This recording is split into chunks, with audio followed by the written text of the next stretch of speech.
Nós gostamos aqui de quebrar muitos paradigmas, viu? Nós gostamos aqui, assim, de ousar, de aceitar desafios. Nós procuramos ser diferentes aqui, né? Por isso que nós conseguimos entender o que não estava sendo feito nas igrejas, começamos a fazer, e de forma assim inacreditável, estamos vendo Deus salvar uma geração. Estamos vendo Deus mexer com a gente. Estamos vendo coisas acontecer. Então, por isso que eu senti de Deus, assim, para... Ô, Neguito, se você ficar andando aí, você vai tirar toda a atenção do você mais bonito que eu. Aí todo mundo vai olhar só para você, não vai prestar atenção aqui. Ó. Agora não é hora de criança desfilar na igreja. Já dou um recado aqui, mas criança já, né? Que é mais bonito que eu, né? Fica aí, daí todo mundo fica olhando juntinho assim, o que ele estava fazendo lá, e não presta atenção no momento mais importante do culto. Então, na verdade, nós entendemos sim o que Deus quer fazer, e por isso eu senti de Deus de colocar esse título aqui, que nós já estamos no 3º domingo, eu não consigo terminar. Então eu entendo que Deus deu esse mês para a gente falar sobre isso. Eu achei um tema muito profundo, muito simples, muito prático, né? Que é marcas de uma igreja saudável. Nós começamos a falar há 3 domingos atrás lá, que não existe igreja perfeita, e muita gente, pastor, é verdade, eu já estou passando aqui na 94ª igreja e também já estou vendo um monte de defeito.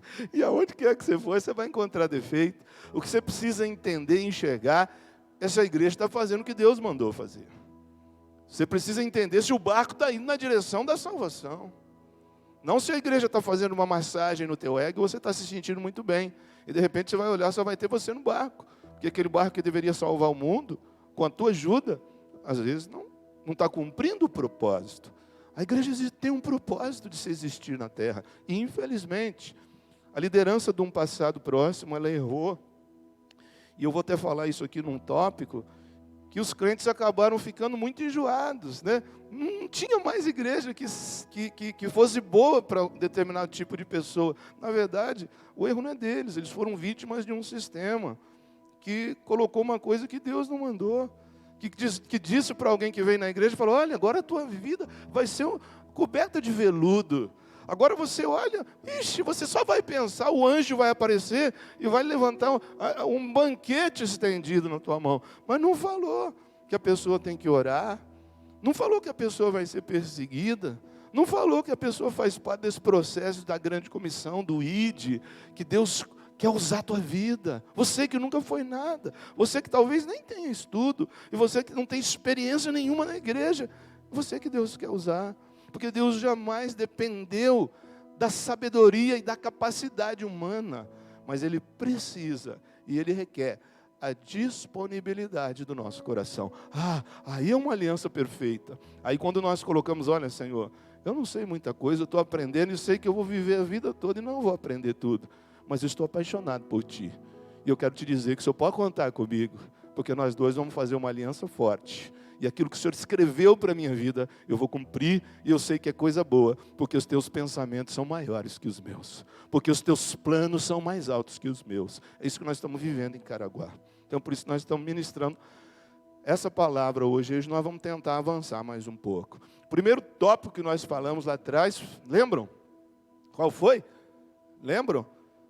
A pregação expositiva é uma marca de uma igreja saudável. Então a pregação expositiva não é aquela pregação onde o pregador ele samba aqui, ele você dá glória para ele. E você vê assim muitas coisas sendo feitas, mas você não sabe o que você tem que fazer com aquela palavra. Então a pregação expositiva é aquela que você ouve aqui agora e você consegue aplicar na tua vida. E durante a semana, hoje mesmo, você consegue aplicar de forma simples, poderosa.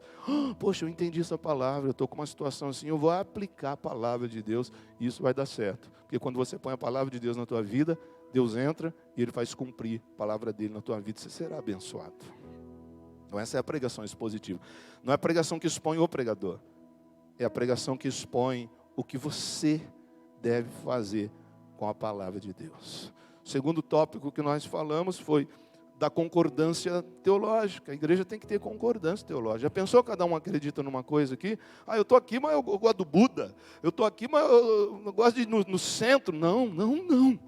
Nós estamos aqui porque nós concordamos teologicamente que a salvação do ser humano é somente tão somente através do único sacrifício que Jesus Cristo fez na cruz do Calvário. Só isso. Suficiente. Se você tiver fé nisso, se você confiar nisso, se você viver assim, pode ficar tranquilo. Teu futuro está garantido do lado do Papai Celestial. Então isso, né? Porque tem gente que concordamos que todo crente tem que orar. Concordamos que todo crente que creu nisso tem que batizar nas águas, no nome do Pai, do Filho e do Espírito Santo. São ordenanças da igreja, que muitas vezes não se explica mais por aí. E a pessoa vem, vai indo no embalo, e os problemas da vida vão separando aquela pessoa, ela vai ficando pelo caminho. Porque às vezes não tem entendimento básico. E você não pode fazer o acabamento antes de terminar o alicerce, antes de fazer um alicerce bem feito.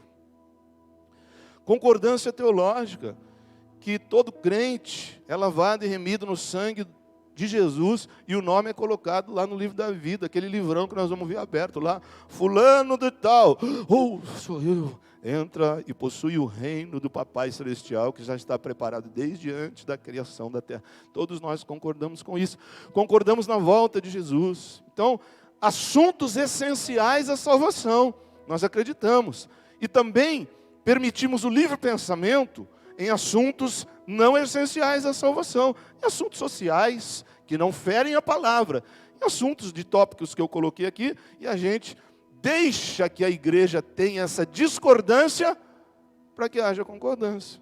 Você escolhe o time que você quiser, você tem uma preferência de uma cor, você tem preferência, um gosta do número 7, outro do número 1, outro do número 10, então isso é, mas tem lugar por aí que alguém vai falar para você, não, você tem que acreditar no 7.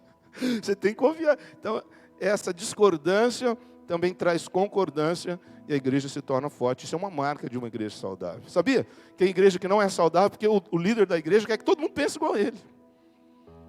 Quer que você segue ele não nas coisas espirituais, bíblicas, mas nas coisas sociais, assim. Aí não deixa você ser você. E Deus fez cada um de nós diferente.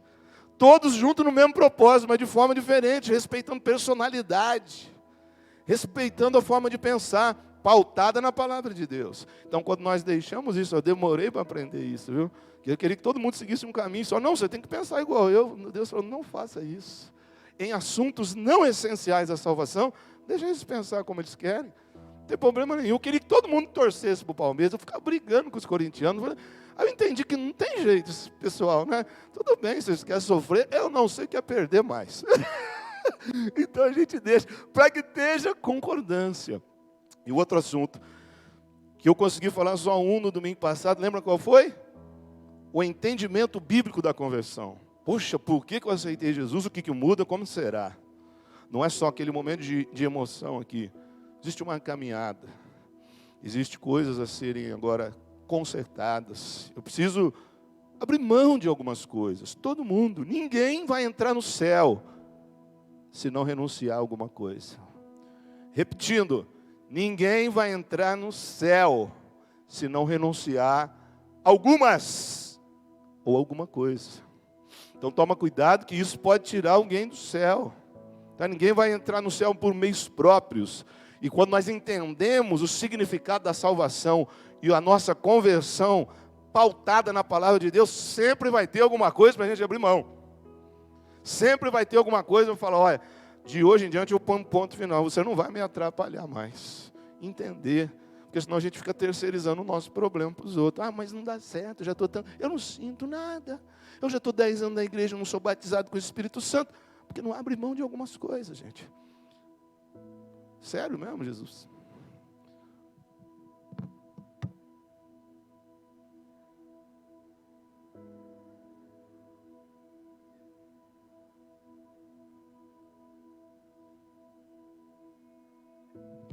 Com calor e tudo, Deus.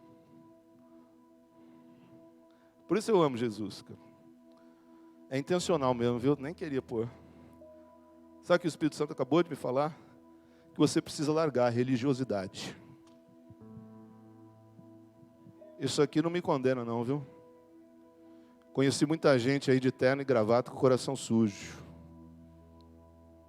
Pastor pregando de boné e de toquinha, eu nem gosto, mas às vezes eu faço intencionalmente, para você entender que as coisas de Deus são mais importantes do que os seus olhos te mostram. Olha que eu ponho esse tópico de religiosidade, eu não ia falar isso não, hein? A igreja saudável é aquela que não carrega paradigmas religiosos. Coisa de fariseu, nada pode. O vermelho não pode, o vermelho está na mão. Para com isso, rapaz. Deus é Senhor de todas as coisas. Satanás bate continência para Deus. O mundo é do Senhor. Deus deixou ele por aqui para mostrar que ele vai ter um povo aqui chamado igreja, remida e lavada no sangue, que mesmo que no mundo que jaz na mão do maligno, vai existir um povo que vai honrar o Deus Todo-Poderoso, que somos nós. Para isso você precisa romper barreiras, irmão. Foi uma das maiores dificuldades minhas. Eu não tive dificuldade na igreja de largar de droga. Eu não tive dificuldade na igreja de abrir mão de pecado, irmão. Foi no primeiro dia que eu falei, eu vou para a igreja. O negócio saiu tudo de bebida. Eu digo, não vou andar com vocês mais. Agora o meu povo é o povo de Deus. Mas eu confesso para você, eu demorei 10 anos para abrir mão da religiosidade. Nós expulsamos os nossos filhos da igreja. Nós acabamos com as pessoas. Essa geração que é a geração tatuada de barbudo, muitas igrejas já condenaram eles. Pode vir para cá que nós amamos vocês com tatuagem, com barba, com tudo. Mas não precisa fazer mais tatuagem agora. Agora você vai se encher do Espírito Santo e vai se embriagar com o vinho da presença de Deus. Oh, mas eu quero tirar isso aqui. Não precisa tirar não? Está fervendo minha cabeça. Mas eu vou pregar, porque você precisa tirar a religiosidade do seu coração. Eu queria tanto que Deus me usasse hoje de forma mais poderosa ainda. Para você aprender que religião quebra uma igreja. Sabe quem que é a pessoa menos religiosa que eu conheci? Jesus. Menos religiosa. Olha lá. O cara andava no meio de gente que não valia nada. Imagina o escândalo para algumas igrejas hoje. Mas o filho do homem? Mas anda lá junto com os fumadores de maconha? Mas está lá na tua Bíblia, no meio das prostitutas. E agora? E se um de nós for lá? Nós aqui, nós mexemos sim com essa turma aí. Porque nós entendemos que são eles que precisam da salvação. Nós entendemos, porque sabe por que a igreja está enchendo? Porque nós acreditamos que quem está aqui já está salvo, irmão. Mas existe uma população clamando por Deus, esperando, não a volta de Jesus, esperando uma igreja corajosa, sem paradigmas tradicionais e religiosos. E que põe o amor de Deus à frente de todas as coisas. E que alcança o pecador. E esses estão se tornando melhor do que uns que estão aqui há 200 anos e não conseguem pôr uma alma no céu. Então você é muito bem-vindo aqui. Pode vir de qualquer jeito. Nós damos assim um tempo muito rápido para você. 2 dias para você mudar toda a tua vida. Nós amamos como Jesus. Vem como está. Mas não permaneça desse jeito.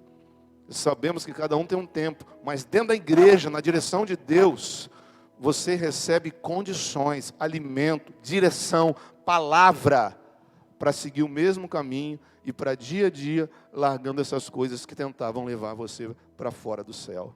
Em nome de Jesus. Deus vai abençoar a tua vida em nome de Jesus. Então isso são marcas que mostram uma igreja saudável. Então o que você tem que procurar é se uma igreja é saudável ou não. Não é se a igreja é perfeita, irmão. Tem jeito. Às vezes você pula fora de um barco ali, porque tem... está meio quebradinho, ou tem alguma coisinha que você não gostou, para encontrar problema pior em outro lugar. Mas se o barco está indo na direção de que o capitão está mandando, pouco importa as ondas lá fora, pouco importa os perrengues que a gente passa, nós estamos conquistando nosso objetivo, estamos rumando na direção em que o mestre mandou. Então você precisa achar a igreja saudável, não a igreja perfeita. Tentar falar disso ali na frente. E hoje eu quero falar assim, primeiro tópico nosso, sobre esse tema aqui, ó. Crescimento. O crescimento da igreja é uma marca de que a igreja é saudável. Eu conversei com um pastor, alguns dias atrás, que já está pastoreando há muito tempo. E percebi ele assim, não só desanimado, mas um pouco sem visão. E ele disse assim para mim, um pastor já há muito tempo, pastoreando igreja. Ele falou, eu tô de saco cheio, pastor. Eu falei, pô, tantos anos o crente é muito enjoado. É muito problema, o ano todo esse problema a gente resolve, tal, a gente cuida dessa família o ano inteiro. Chega no fim do ano e sai da igreja, extrai a gente. E do pai falando, problema que acontece em todo lugar. Aí ele falou assim, eu estou estudando, estou fazendo outras coisas por fora, e tem semana que eu nem vou na igreja.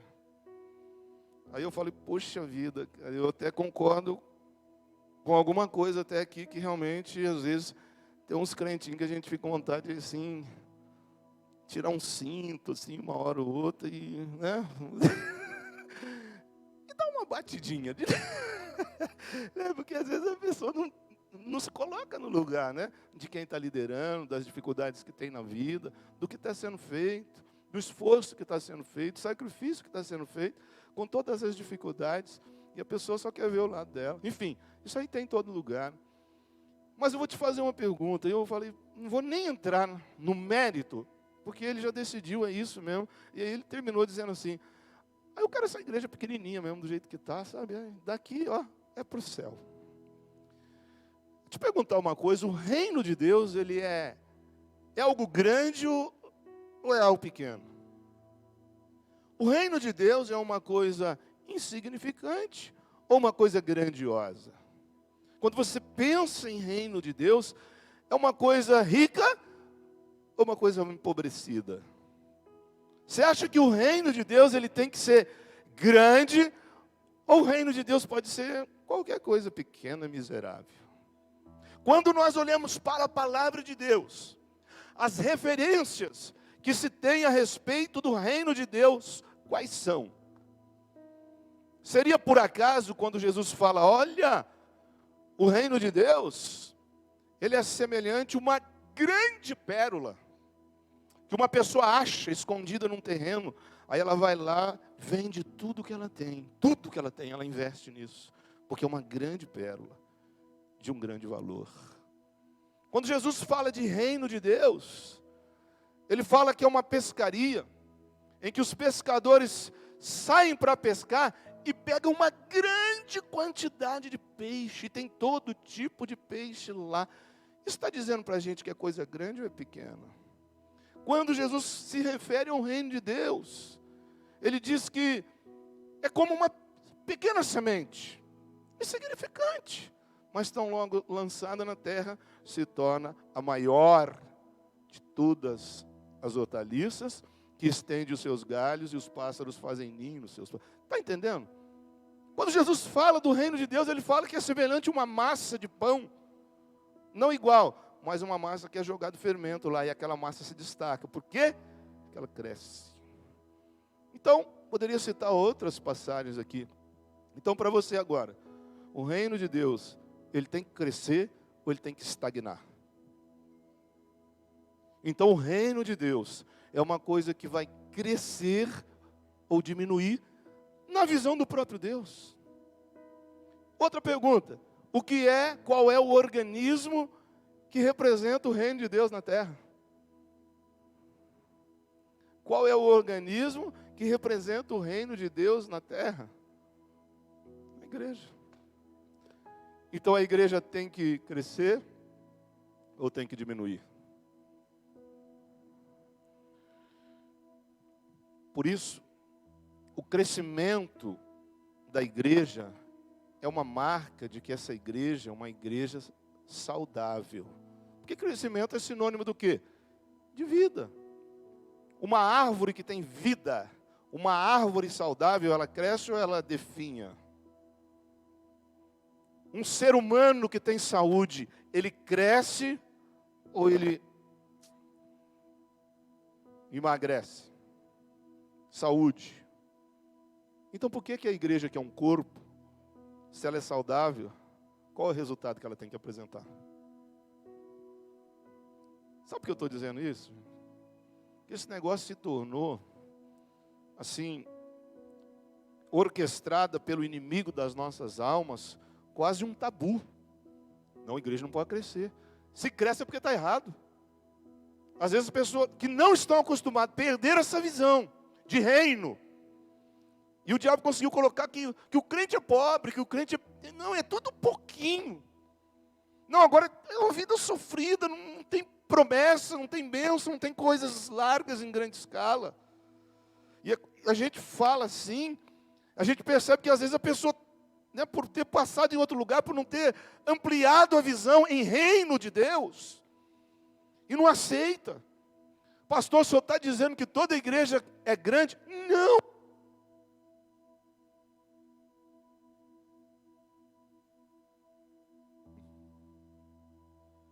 Espera aqui para mim, acho que acabou a pilha aí. Pastor, você está dizendo que não vai ter igreja pequena? Claro que vai ter igreja pequena. Até porque é o assunto que eu vou entrar agora. O crescimento não é só em números. A igreja saudável, ela também cresce em maturidade espiritual. Ela cresce em... Obrigado.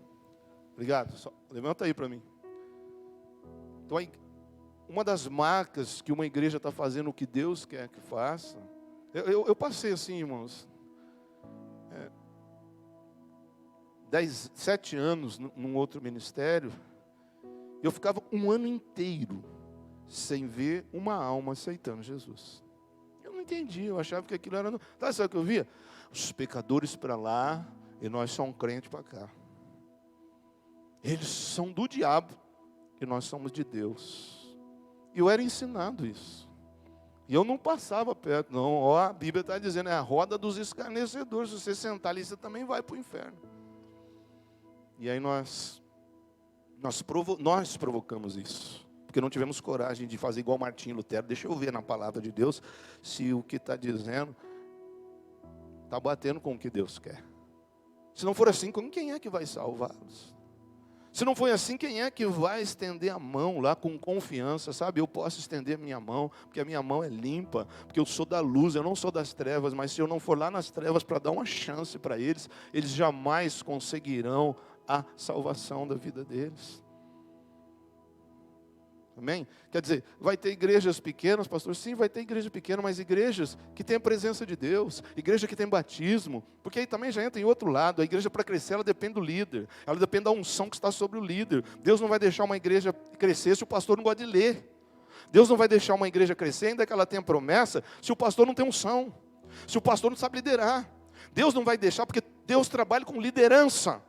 Por isso que muita célula não cresce, porque a pessoa não quer ler. A pessoa não quer ler a Bíblia, a pessoa não quer ler livros, a pessoa não quer investir na vida ministerial dela. Então tem toda uma outra logística por trás. Mas a igreja que tem a presença de Deus, que traz saúde para a igreja, ela tem que crescer em todas as áreas. Tem que crescer na unção, tem que crescer em presença de Deus, tem que crescer em número, tem que crescer em batismo, tem que crescer em almas sendo convertidas, tem que crescer na presença de Deus. Isso é uma marca de uma igreja saudável. Olha uma referência. 2 Coríntios 10:15 diz assim, ó: assim, não nos orgulhamos do trabalho que outros têm feito em lugares que vão além dos limites que Deus nos deu. Pelo contrário, esperamos que a fé que vocês têm possa crescer e que nós possamos fazer um trabalho ainda maior entre vocês, sempre dentro dos limites que Deus tem posto para nós. Então, a nossa vida com Deus, ela tem que ser progressiva. Esse texto está dizendo que a tua fé, com o tempo, ela tem que aumentar. E quando a tua fé aumenta, os limites também aumentam. E o trabalho é bem realizado. Eu não sei que posição que você está, quanto tempo você tem na igreja, ou quais são as tuas aspirações com Deus. Mas eu quero dizer que a tua fé pode crescer mais e ela não pode estagnar. Assim como nós crescemos em estatura, a nossa fé cresce também. Esse texto está dizendo que quando a nossa fé cresce, os limites são aumentados. E você pode conquistar e viver coisas poderosas. Então descruze os seus braços espirituais e vai para a fonte da presença de Deus, porque há muito ainda o que viver em Cristo Jesus. Quando a fé cresce, aumenta o trabalho. Então eu estou dizendo que o crescimento também não é só em número, mas é em maturidade. Sabe o que a tua Bíblia diz? Que nós não podemos ser meninos na fé a vida toda. Você conhece algum crente que tem bebezinho já depois de tantos anos?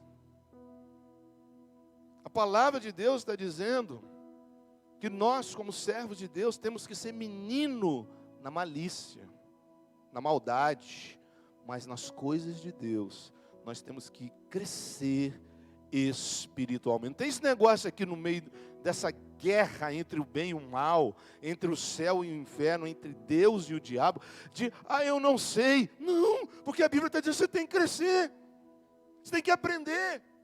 Cada culto que você vem, a tua fé, uma medida a mais. E chegar lá no ponto que Paulo falou, até transbordar da presença de Deus, isso é possível.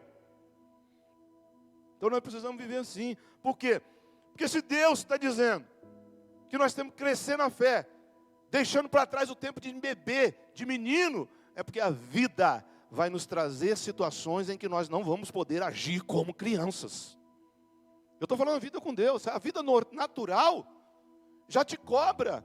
E se você tiver atitudes ainda, que faz filho, não toma conta, enfim, tantas outras referências sociais, na espiritual é a mesma coisa. Eu estou querendo dizer que o teu tempo de igreja vai contar um dia. Que essa palavra que você está ouvindo, você deve entender e praticar ela e aplicar na tua vida, pode ser o escudo de levar você para um lugar de bênção a qualquer momento. Porque o que nós estamos ouvindo aqui, muitas vezes, vem de forma prudente. Às vezes eu estou ouvindo uma coisa aqui que a minha vida não está vivendo aquilo. Mas eu vou pegar, eu vou guardar no coração que vai chegar um momento e eu vou saber o que fazer no momento de dificuldade.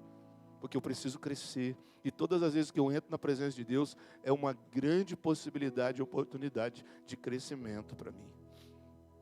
Ou seja, maturidade espiritual faz parte da nossa vida. Sabe o que é legal esse ponto? Que esse crescimento é opcional. O que eu achei mais legal nesse ponto, que uma das marcas da igreja saudável é que ela tem crescimento em número, mas ela tem crescimento individual, tem maturidade, tem crescimento espiritual. Mas essa parte é totalmente opcional. Deus, Ele tem chamado, Ele sabe o fim da nossa vida. Só que muita gente pula lá na frente, porque fica tão apaixonado com Jesus e começa a fazer o melhor. E Deus proporciona para essas pessoas uma vida maravilhosa. É opcional. Você é ensinado na igreja, mas você vai fazer se você quiser. Se você entender que isso vai ser bom para você. Né? É inadmissível alguém com um tempo de igreja que não gosta de ler a Bíblia.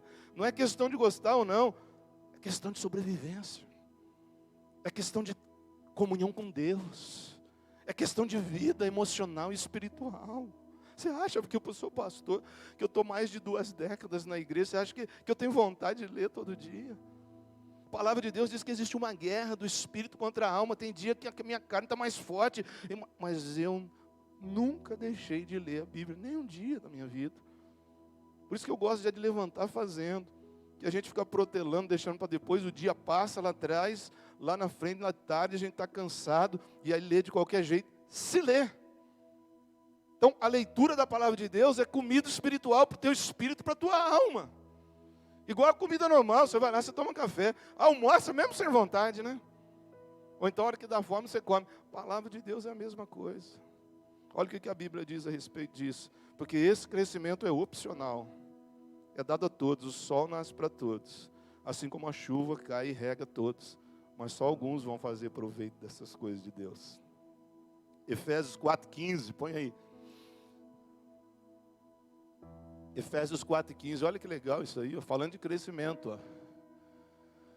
Pelo contrário, falando a verdade, com espírito de amor, cresçamos em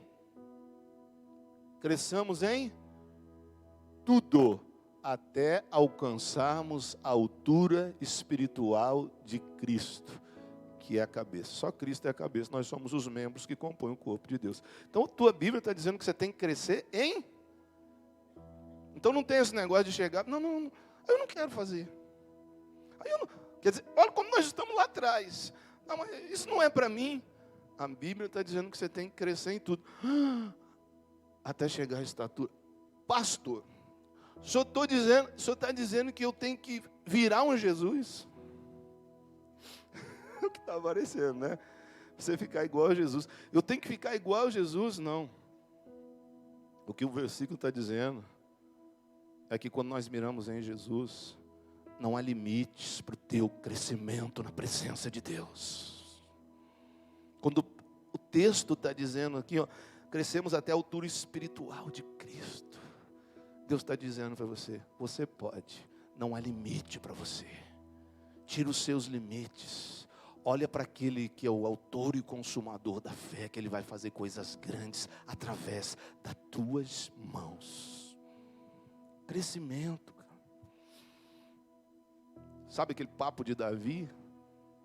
Que o pai manda ele lá na guerra para levar comida para os irmãos e dar um presente para o comandante do exército. E aí Davi vai lá. E o que acontece quando ele chega lá no campo de batalha? Ele vê o exército de Israel tremendo as pernas de medo por causa dos filisteus ou por causa de um gigante, um grande guerreiro, Golias, matador de homens, venceu até ali todas as batalhas. E quando ele vê, ele olha. Eu pergunto, a gente sempre pergunta, é interessante isso aqui, quem que mandou Davi lutar contra Golias? Quem mandou?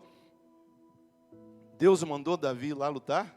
Não, o pai mandou ele levar marmita para os irmãos que estavam na guerra. Ele foi lá levar comida para ele. Quando ele vê, ele joga as comidas fora, tudo, e olha para o exército, diz, mas vocês não estão incomodados não, ele está zombando de nós.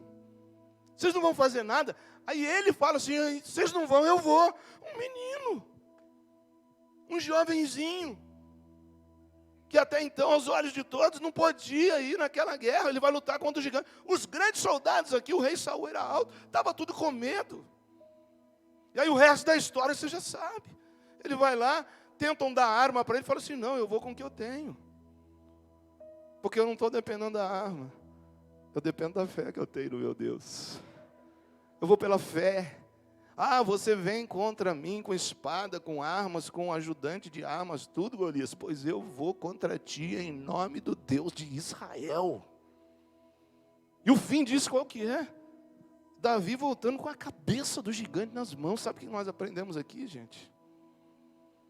Que a boa briga, Deus aprova. Que às vezes é hora da gente arrumar umas boas brigas por aí, que Deus nos promove. Sabe qual é a boa briga? Não é brigar com o irmão do teu lado.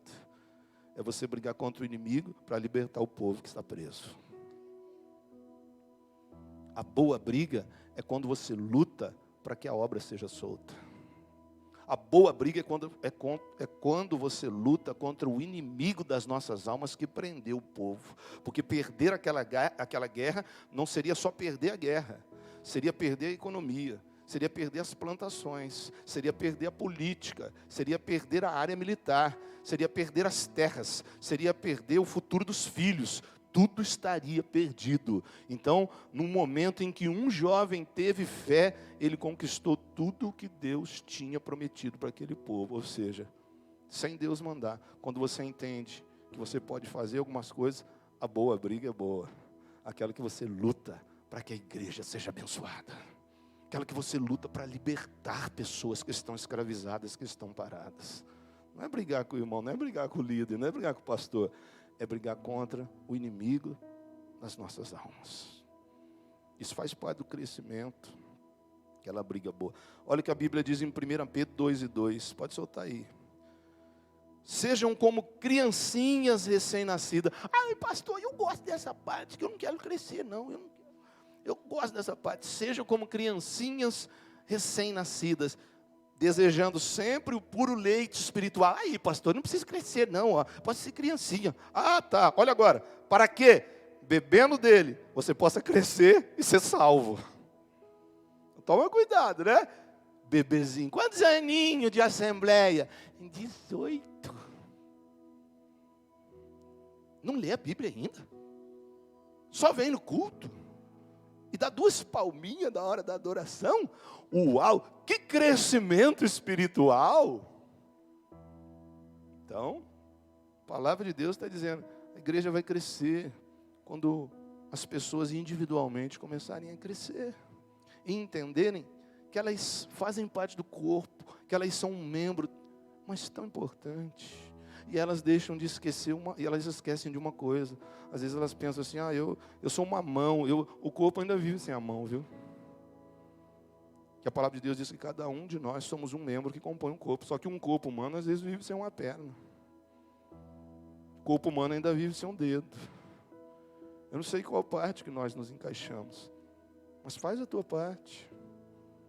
A palavra de Deus diz que se for só a pontinha do dedo ali, é tão importante, talvez até mais importante do que os outros que se julguem importante. Tem bênção para você hoje aqui. Tem obra para você hoje aqui. Tem presença de Deus para você hoje aqui. Mas você precisa entender que isso é opcional. Que as coisas não vão acontecer automática por acaso. Vai ter uma hora que você tem que fazer como Davi, pular na bênção e falar, se vocês não querem fazer, eu vou fazer. Se vocês não querem fazer porque vocês estão com medo do inimigo, chá comigo. Eu não tenho nenhuma capacitação para isso, mas eu vou fazer porque eu tenho fé em quem está comigo. E eu sei que se ele for comigo, eu vou voltar com a cabeça do inimigo na mão. Efésios 4:14. Aí completando o que nós lemos, né? Que tem crente que gosta de ser bebezinho a vida toda, não chega esse tempo. Chega esse tempo, nós vamos comer comida sólida agora, para depois entrar em Efésios 4:14, que diz assim, então, não seremos mais como crianças, olha aí, arrastados pelas ondas e empurrados por qualquer vento de ensinamentos, de pessoas falsas. Essas pessoas inventam mentiras e por meio delas levam outros para caminhos errados. Então não tem como sair, gente. Não tem como ficar numa igreja. Jesus está voltando. Você já fez tanto na vida. Cresce na presença de Deus agora. Eu desafio você pelo menos a tentar. Não olhar para as dificuldades. Não ficar medindo o nível da tua fé com os outros. Mas entender que se Deus pôs você aqui, Ele tem uma obra na tua vida. Ele quer usar você. E olha, eu falo agora de gente que já está tempo já flertando com a igreja. Talvez você já esteja até um tempo na igreja. Tentou, voltou, nunca tentou. Deus vai cobrar esse ponto. Porque a tua Bíblia está dizendo que como membro do corpo de Cristo, você não pode ser criancinha a vida toda. Não pega a Bíblia, não ora, não quer disponibilizar a tua vida para Deus. Então por que ser crente? Qual o propósito de entrar numa igreja? Para ser nada. Qual o propósito de ser contratado numa empresa? Ficar lá no fundo. Cumprir o meu horário. Olha a propaganda que nós estamos fazendo. Quando o dono da empresa celestial olha para nós e... Você não entendeu o teu papel? Você não entendeu que eu já te salvei? Você está saturado de ver os livramentos que eu já te dei? Eu já te salvei. Há mais de 2000 anos atrás. Eu tenho um plano aqui, na minha mão, prontinho para a tua vida. Mas sempre uma desculpa. E o tempo vai passando. E a situação vai cobrando. A palavra de Deus está dizendo que nós não podemos ser como crianças. A vida toda. Porque é como criança mesmo, tem tempo. É bonito um bebezinho mamar. É o filhinho do piá, quantos meses? E está uma multiplicação aí que já vem mais para lá. 8 meses? Bonito mamar, mama no peito. Mama lá, tá bonitinho, mamazinho. Mas é bonito um bebezinho de 16 anos mamar? É quase ridículo. É uma comparação muito esdrúxula, né, que eu fiz. Mas é isso que a tua Bíblia está dizendo. Não pode ser neném, bebê, a vida toda. Porque o bebê, ele quer chupetinha. Eu lembro quando eu era criança, hoje não tem mais, mas no meu tempo de criança, as crianças chupavam chupeta até 10 anos, Gilmar, seu tempo era assim. Às vezes eu chegava correndo na casa do meu amigo, ele jogava o paninho fora, o paninho sujo, fedido, ficava amarrado na chupetinha. Criança velha, às vezes o dedo, né, chupava o dedo, assim, né, Solange? Naquela época era isso, sim, né? Eu sei que você chupou bastante. E ela até imitou o gesto ali, ó. E a gente chegava correndo na casa do amigo, Aí lá fora, assim, aquela hora que eu entrei na tua casa, você estava... Não tem nada disso, não. Aí o irmão dele, quando eles brigavam, Ronaldo, ele mama, ele chupa chupeta. E aquilo era feio, né? Nossa, você chupa chupeta desse tamanho. Papai do céu está falando contigo. Quantos anos de igreja? 19, 10 anos. Tira a chupetinha hoje. Feijoada para dentro hoje. Para você adquirir músculos espirituais. Para ganhar os amigos que trabalham com você. De quem Deus vai cobrar as pessoas que trabalham com você? 10 anos. Aí do pastor. É do pastor. Você sabe qual é o papel do pastor?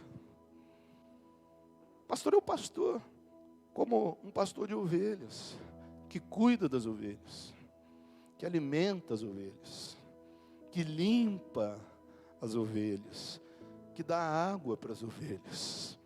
E essa parte é a parte que você não gosta, que exorta as ovelhas. Sabe como que fala pastor e ovelhas? Porque é uma simbologia da época, dos tempos de Jesus. O pastor da Palestina, então ele ficava na frente do rebanho, ele ia indo, e o rebanho segue o pastor. Mas de vez em quando o pastor dá uma olhada para trás. Sabia que o pastor tem um cajadinho na mão? Sabia que o pastor tem um cajado? E a pontinha curvada assim, ó. Que daí quando ele vê uma ovelhinha saindo um pouquinho assim, porque a ovelhinha às vezes é bobinha, né? Ela vai saindo assim fora do rebanho, aí ele pega aquele negócio nos pescoços dela assim, vem para cá. Pastor, bicou. Saiu da igreja. Pastor perto de mim, nem cumprimentou, é muito duro. Chupetinha, bebezinho de 30 anos de igreja. É assim, essa é a referência, gente. Então o pastor ele tem um cajadinho na mão. O primeiro ponto, por que ele faz isso?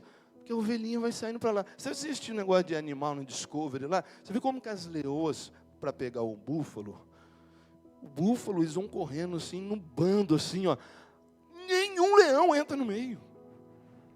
Nenhuma fera é louca de entrar lá só porque morre pesuteado. Sabe qual é a estratégia? Separar do grupo.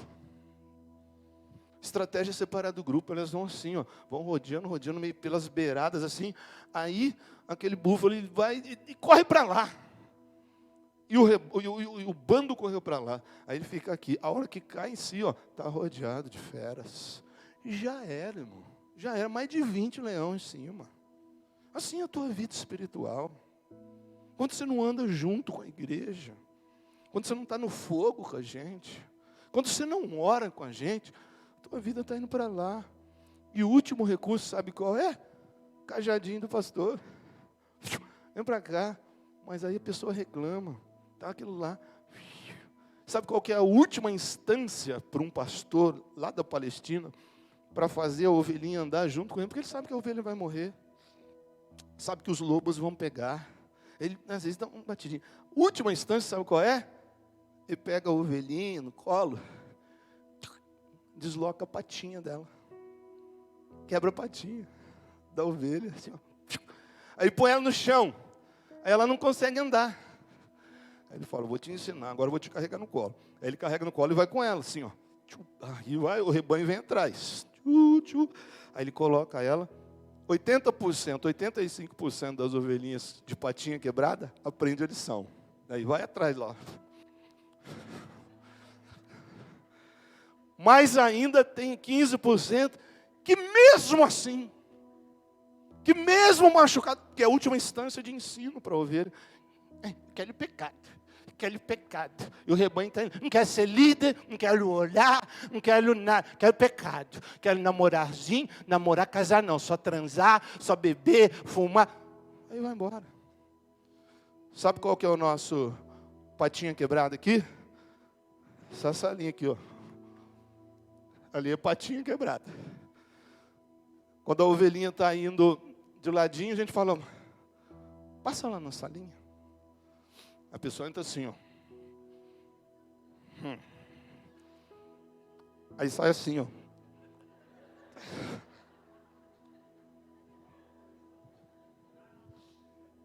Glória a Deus por isso, irmão.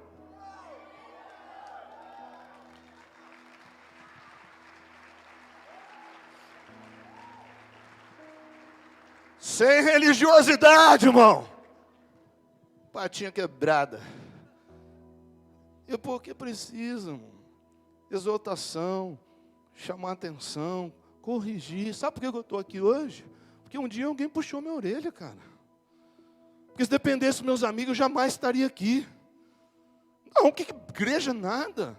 E aí sabe que a gente está aí na igreja, cara, sai fora de lá. Mas o diabo assim, claramente falando na boca do meu melhor amigo. Sai da igreja.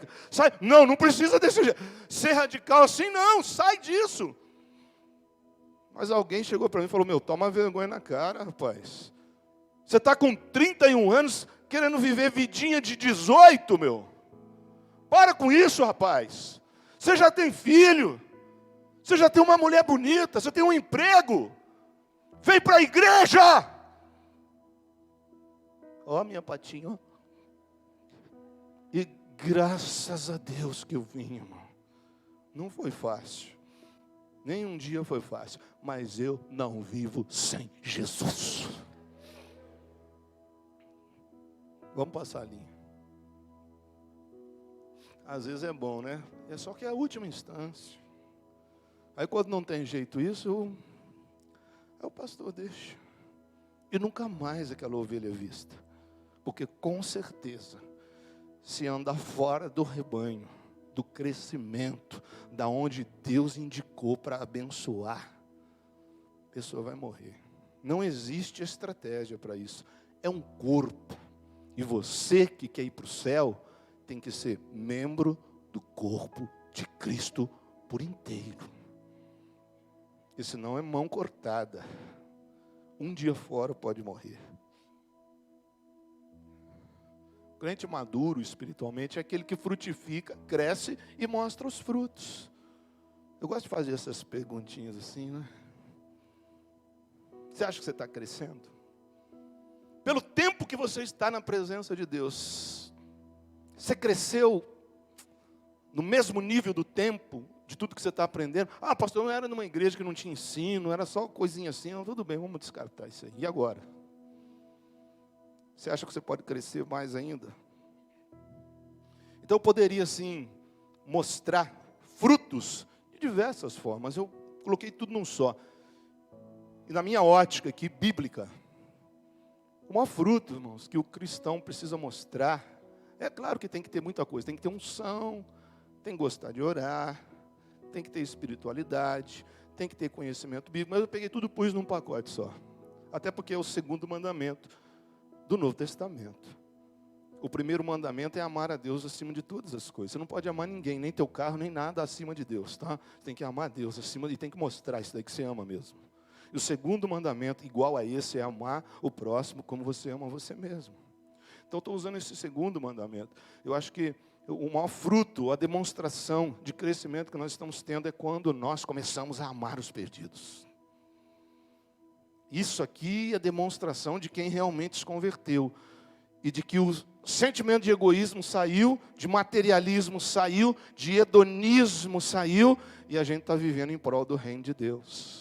Porque cuidar de outra pessoa, gente, do jeito que nós trabalhamos aqui, é só para quem tem muito amor de Deus mesmo. Você ama Deus? Ama mesmo?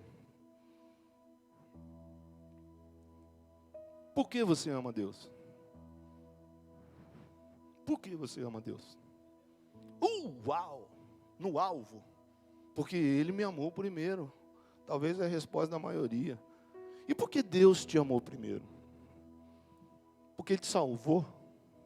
Ah, pastor, eu amo Deus. Ele me perdoou, pô. É isso mesmo. Ele me amou. Ele mudou a minha história. Eu amo esse Deus. Eu vou até mais longe. Eu vou no fundo. Ele morreu por você. Por isso que você, como eu, nós amamos a Deus. Mas por que Deus nos ama?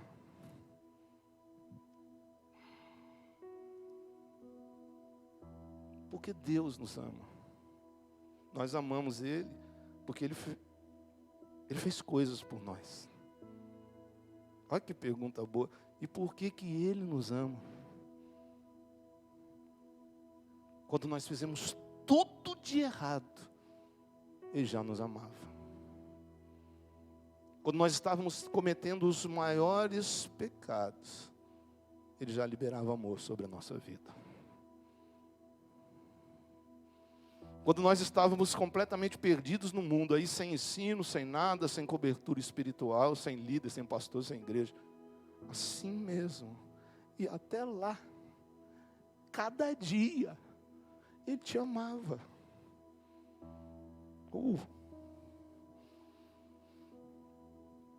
Todo crente sabe de cor João 3,16. O que diz lá?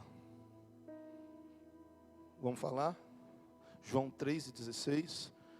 Porque Deus amou o mundo de tal maneira que deu seu Filho unigênito para que todo aquele que nele creia.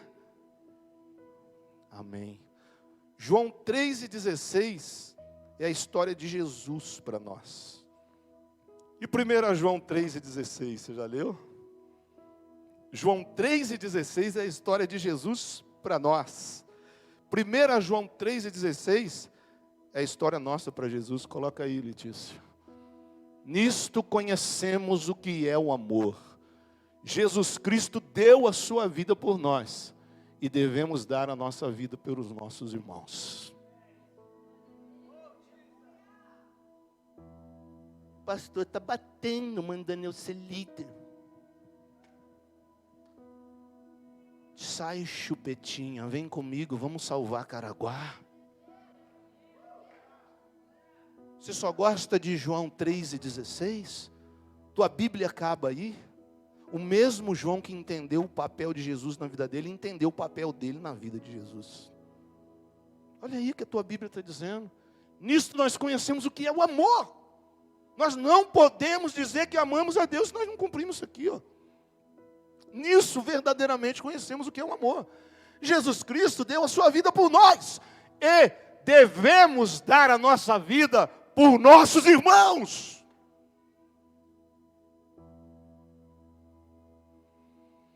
Oh Deus, eu vou sair desse tema aqui agora, viu? Isso é coisa só para quem nasceu de novo, gente. Por isso que eu estou falando o entendimento bíblico da salvação lá atrás. Porque se não para em você, você fica em João 3,16. Só que o 1 João 3,16 está dizendo que assim como Jesus fez por você, você precisa fazer por alguém. Ah, como eu quero que você entenda isso. Eu tenho certeza que eu vou ver você voando na presença de Deus. Eu tenho certeza que muito espírito de depressão vai cair por terra. Que muitos problemas que te enganam, que te afligem, vão cair por terra, porque nós precisamos cumprir isso aqui. Essa igreja está crescendo porque nós temos várias pessoas corajosas aqui, que estão fazendo isso, que estão buscando os irmãos perdidos. Eu até entendo, irmão, você chegar aqui cansado e sobrecarregado de uma vida de pecado sem Deus. Eu até entendo você ficar algum tempo aqui assim, observando, olhando, buscando entender. Poxa, acho que eu vou lavar um banheiro hoje. Poxa, acho que eu vou cantar uma musiquinha hoje.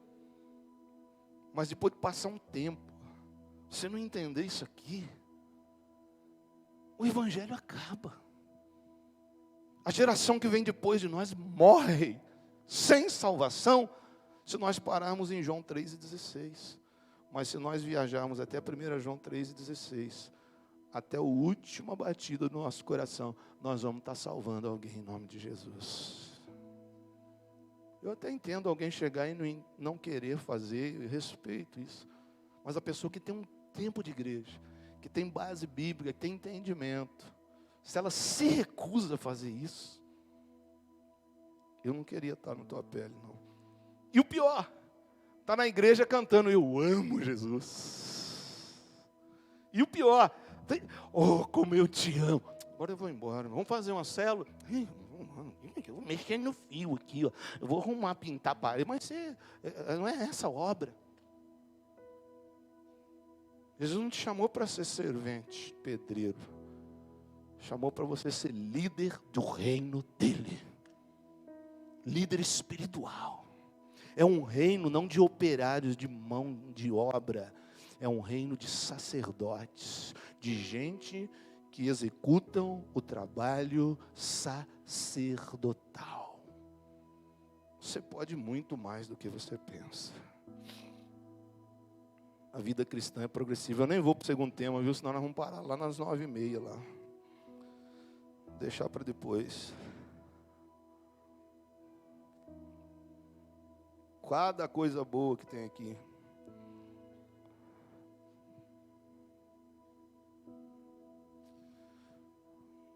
Vou ficar só com isso hoje, gente.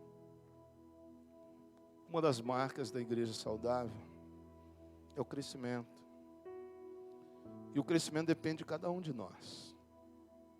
Eu sou um braço, estou ligado no caule, que ele só é a videira. A videira é só ele. Nós somos ramos que produzimos frutos. Só que se eu não produzo, eu fico infrutífero. E essa produção não depende de mim. Depende de eu estar ligado nele. O resto é com ele, quem faz tudo é ele. Aqui na DAC, desculpa, você que está vindo pela primeira vez, nós cuidamos sim, das tuas feridas, do teu estado emocional, dos problemas que talvez trouxeram você para a igreja.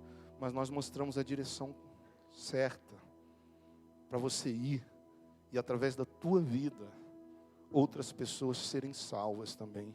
Nós não paramos nos nossos problemas aqui, porque senão você vai ficar de igreja em igreja colocando probleminha para a igreja resolver. Isso não é propósito dessa igreja. Deus levantou uma igreja que venceu até a morte. Deus levantou uma igreja que Satanás tem que correr.